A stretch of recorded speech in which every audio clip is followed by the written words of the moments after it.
दुर्गा पूजा हमारे देश का वो फेस्टिवल है जब हर गली, हर पंडाल और हर दिल रोशनी और भक्ति से भर जाता है। लोग माँ के स्वागत में ढोल नगाड़े बजाते हैं, सजावट करते हैं और पूरी रात जाग कर उत्सव मनाते हैं। ये समय खुशी और आस्था का होता है, लेकिन हर रोशनी के पीछे अंधेरे की एक परत भी छुपी होती है। समीर और प्रिया के लिए यही पूजा कुछ और साबित हुई। मंदिर के दर्शन के लिए निकले ये दोनों दोस्त अचानक ऐसे रास्ते पर जा पहुंचे जहां सिर्फ सन्नाटा था, डर था और एक अधूरी आत्मा का क्रोध। जब मौत बिल्कुल सामने खड़ी थी, तभी माँ दुर्गा ने अपने दिव्य रूप से सब कुछ बदल दिया। तो हेलो दोस्तों, मेरा नाम है गौरव और स्वागत है आपका हमारे इस चैनल जीएस की कहानी 2.0 पे। तो चलिए शुरू करते हैं आज की इस हॉरर स्टोरी को। नवरात्र का समय था। शहर उत्सव की रोशनी में नहाया हुआ था। हर सड़क पर रंग बिरंगी झालरें, हर गली में सजावट और चारों तरफ ढाक ढोल की आवाजें। भीड़ इतनी थी कि लग रहा था कि पूरा शहर जाग रहा है। समीर और प्रिया दोनों बचपन के दोस्त थे।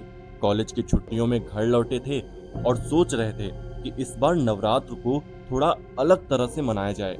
एक दिन बैठे बैठे प्रिया ने कहा, समीर, क्यों ना हम इस बार हर दिन अलग अलग पंडाल में जाकर माँ दुर्गा के दर्शन करें। हर पंडाल की अपनी थीम होती है, सजावट होती है, मजा आएगा। समीर को भी आइडिया पसंद आया। सही है, घूमेंगे, फोटो खींचेंगे और माँ के दर्शन भी हो जाएंगे। डन। और अगले ही दिन दोनों सुबह से निकल पड़े। एक एक करके कई बड़े पंडाल देखे। कहीं थीम साउथ इंडियन मंदिर जैसी, कहीं पूरा पंडाल बर्फीली गुफा की तरह सजाया गया था। प्रिया हर जगह रुक रुक कर फोटो खींचती और सोशल मीडिया पर डालती। समीर हंसते हुए कहता, तुझे पूजा कम और इंस्टाग्राम ज्यादा करनी है। प्रिया भी हंस देती, अरे यादें भी तो बनानी हैं। दिन भर घूमने के बाद दोनों थक कर लौटे, लेकिन उनके चेहरे पर संतोष था।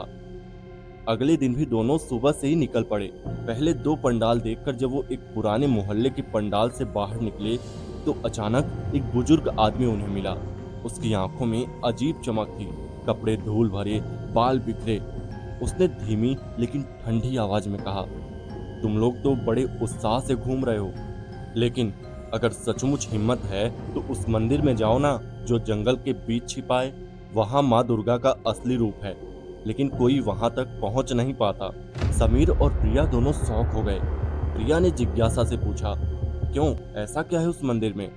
बुजुर्ग ने नजरें नीचे झुकाई और कहा, सालों पहले एक औरत मंदिर के दर्शन करने जा रही थी, लेकिन रास्ते में लुटेरे मिल गए। उन्होंने उसका सामान छीना और उसे बेरहमी से मार डाला। तब से उसकी आत्मा वहीं भटक रही है। उसने कसम खाई है कि जब मैं मंदिर तक नहीं पहुंच पाई तो कोई और भी नहीं पहुंचेगा। जो भी वहां से जाने की कोशिश करता है वो लौटकर कभी वापस नहीं आता। ये सुनकर प्रिया के चेहरे का रंग उड़ गया। समीर, हमें ऐसी जगह नहीं जाना चाहिए, उत्सव का मजा यहीं ठीक है। समीर हंस पड़ा, अरे ये सब फालतू की कहानियां हैं, भूत प्रेत जैसी कोई चीज नहीं होती। तू देखना, मैं मंदिर तक जाऊंगा और तुझे भी दिखाऊंगा। प्रिया ने बहुत मना किया, लेकिन समीर की जिद देख आखिरकार उसे भी मानना पड़ा। शाम ढल चुकी थी, आसमान में हल्का अंधेरा उतर रहा था। दोनों शहर से निकलकर जंगल की ओर बढ़े। जंगल का रास्ता सुनसान था। पेड़ों की डालियां हवा में सरसराती तो लगता जैसे कोई पीछे पीछे चल रहा है। कुछ देर तक तो सब ठीक था, लेकिन धीरे धीरे खामोशी अजीब लगने लगी। प्रिया बार बार बोली, मुझे बिल्कुल अच्छा नहीं लग रहा, चलो वापस चलते हैं। समीर हंसकर बोला, अरे डरपोक मत बन, तू ज्यादा सोच रही है। तभी अचानक दूर से एक औरत के रोने की आवाज आई, धीमी धीमी सिसकियां। प्रिया सन्न रह गई। तूने सुना, कोई रो रहा है? समीर थोड़ी देर चुप रहा, फिर बोला कि शायद कोई औरत जंगल से गुजर रही होगी। लेकिन जैसे जैसे वो आगे बढ़े, रोने की आवाज और करीब आती गई। अब हवा भी और ठंडी हो चुकी थी।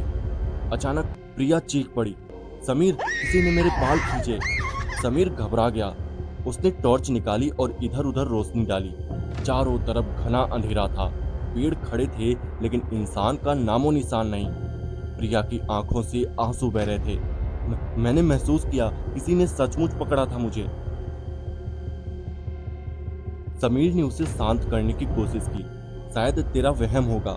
डर के मारे तुझे ऐसा लग रहा है, लेकिन अंदर ही अंदर समीर भी अब डरने लगा था। दोनों धीरे धीरे आगे बढ़े। तभी अचानक उसके सामने एक औरत का साया उभर आया। उसके बाल बिखरे हुए, आंखें लाल, चेहरा अजीब।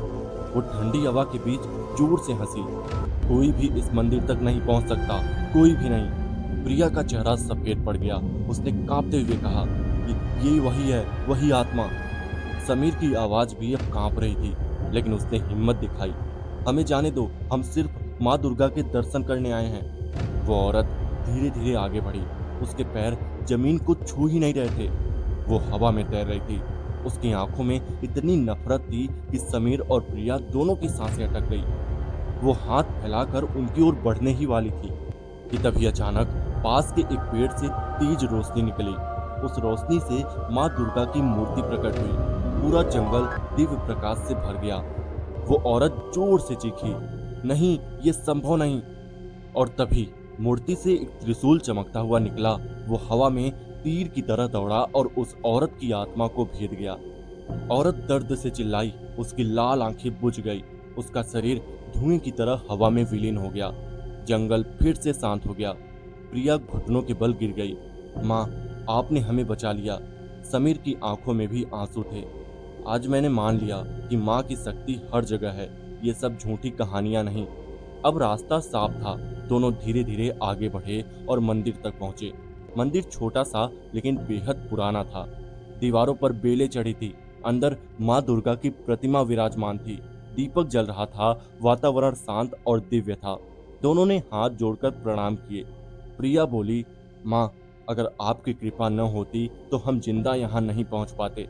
समीर ने गहरी सांस लेकर कहा, यह सिर्फ पूजा नहीं है, माँ की शक्ति सचमुच हर जगह है। दोनों ने मिलकर दीपक जलाया और माँ को धन्यवाद कहा।